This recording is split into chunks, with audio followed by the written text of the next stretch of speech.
6 months after the new centrist German government took office, the economic rebound promised by Chancellor Friedrich Merz doesn't seem to be happening. Despite promising to rejuvenate Germany's stagnant economy and essentially scrapping Germany's infamous debt brake, Merz has struggled to win over German businesses and voters, and the government's approval ratings have sunk to a new low. A recent INSA poll, for instance, found that just 22% of Germans are satisfied with Merz's government, compared to 67% who are dissatisfied. So in this video, we'll explain why Merz's spending plans don't seem to be working, how it's impacting his approval ratings, and whether things could change.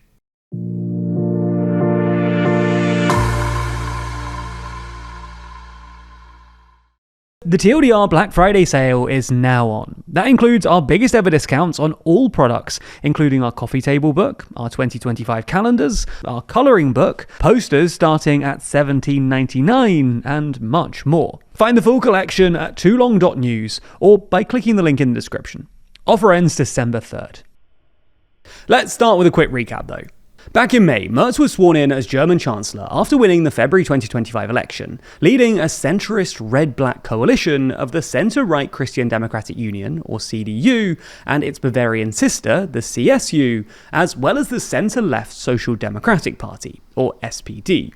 During the campaign, Merz pledged to revive the German economy with a pro-business agenda, promising to reduce bureaucracy, cut corporation tax, make Germany an attractive place for foreign investment, support innovation, and become a talent hub for skilled workers. To support this, before he'd even taken office, Merz had passed a significant set of reforms through the outgoing parliament, amending Germany's long-standing debt brake, a constitutional fiscal rule introduced by former Chancellor Angela Merkel in 2008, which limited the federal government's budget deficit to 0.35% of GDP, to instead allow for up to €1 trillion of additional investment in two areas: infrastructure and defence.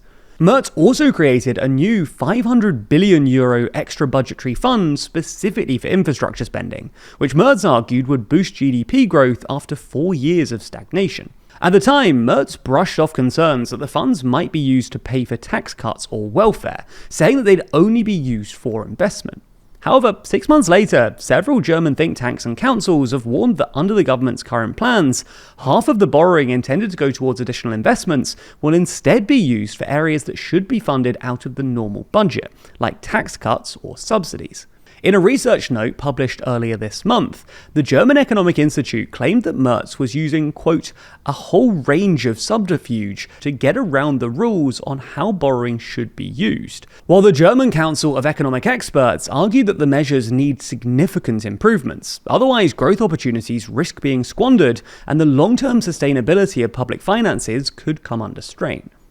Redirecting this money away from investment towards day-to-day spending seems particularly imprudent right now, given that there's a pretty widespread consensus that below-average public sector investment is one of Germany's biggest economic problems. Fixing this should be an urgent priority, given the German economy's ongoing stagnation.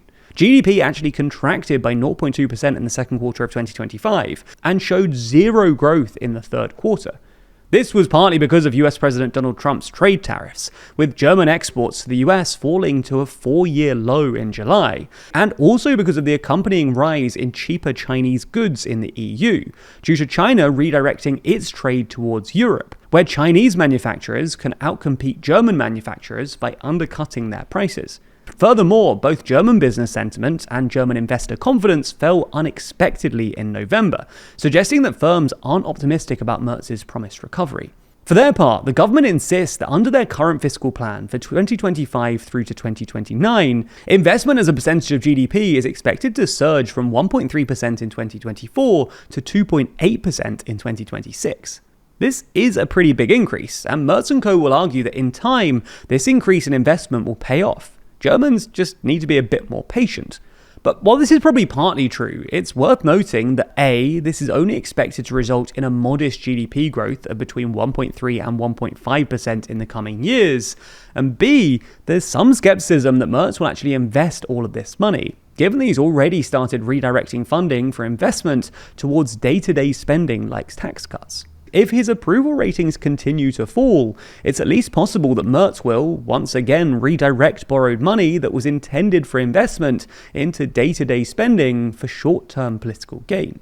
And this seems increasingly possible given that Merz's own approval ratings have been falling pretty continuously since he took office in May, going from a peak of 57% in June to 40% now. At the same time, the share of Germans saying that they disapprove of the job Merz is doing has risen from 34 to 56%, implying that his net approval has essentially gone from about positive 20 to nearly negative 20 in barely 6 months.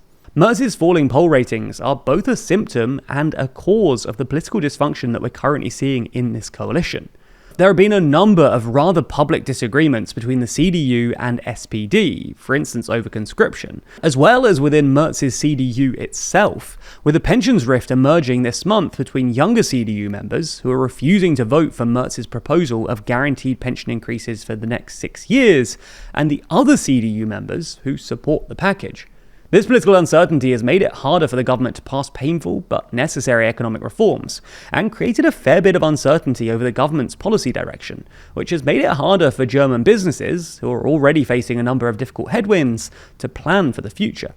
Similarly, the strength of the far-right Alternative for Germany, or AfD party, which is polling neck and neck with Merz's CDU, is also apparently undermining economic confidence, as businesses worry that more radical policy shifts in the future could increase uncertainty and discourage investment.